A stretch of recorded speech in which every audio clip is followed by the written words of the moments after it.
Hello everyone, today we're going to be talking about the Oculus Rift S. So this is the new VR headset that I just bought, and I've used it for about 4 to 5 days now.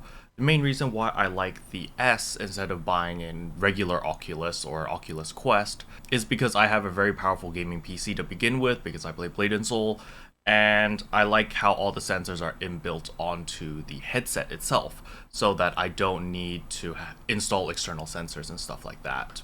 However, as I first got my headset and I plugged it in, I did hit some hiccups. Like, there were problems how the sensor was not working, like it wouldn't detect any movement, as well as some other minor problems. So I'm going to go over how I troubleshooted that and what worked for me to get the headset working. So let's jump over to my gaming desktop. So over here is my desktop. So the first thing that I had to do was I had to open up settings. So you go in here, settings. I apologize that it's all in Chinese, but my computer is Chinese. So you have to come over here and you click on security. Once you click on security, you need to double check that your camera and your microphone are activated, are opened. Like sometimes the camera will not be opened, which means that the sensors will not work. So this was the first thing that I checked. The second thing that I had to do was I had to do Windows, and over here at Windows Update. So I had to click this button to make sure that my Windows is at the newest version. So unfortunately for the Oculus Rift S, you do need to update your Windows to the newest version, as there are some drivers or some compatibility stuff that you have to do before the Oculus Rift S would work. So as you can see here, the current version I'm using is 1903, and this one works perfectly fine.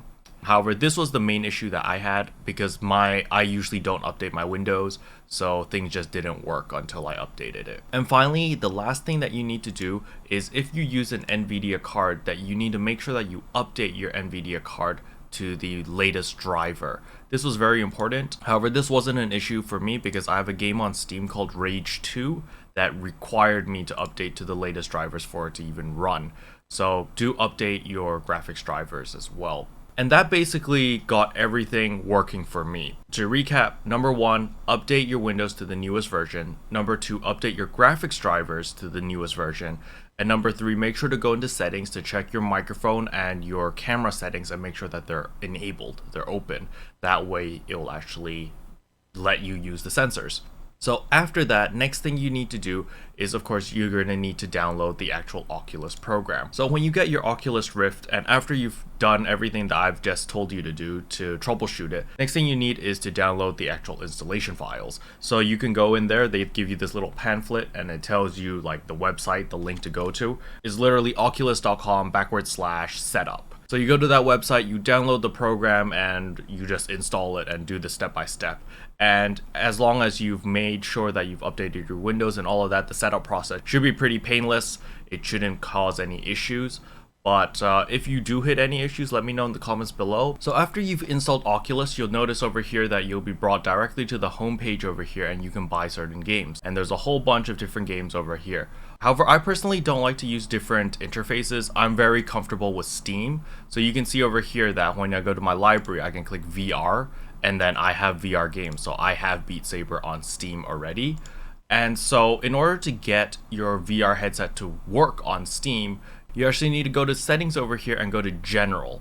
And when you're at general over here, this unknown sources will be turned off by default. You need to turn this on.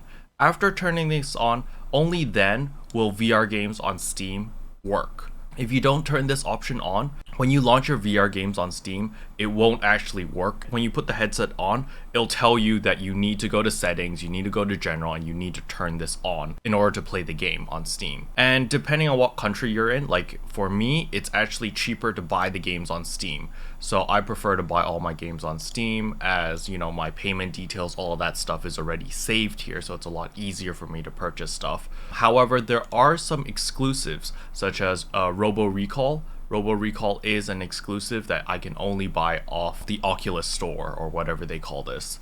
So just keep in mind that there are certain games that are exclusive to certain platforms. I downloaded Beat Saber, I also got Super Hot VR, and I'm having a blast with these two games right now. Hopefully this video helps you set up your own Oculus Rift S if you do own one. And do let me know in the comments below if you would like me to cover some VR content, because I really do enjoy playing VR games. But yeah, that's really all I wanted to talk about. That's really all I wanted to cover. Again, if you have any questions, let me know in the comment section below. I'll try my best to answer them. And if this video helped, I would appreciate a subscribe, as it really does help out my channel. And as always, thanks for watching. See you guys next time. Bye. What can I say except you're welcome? For the hills, the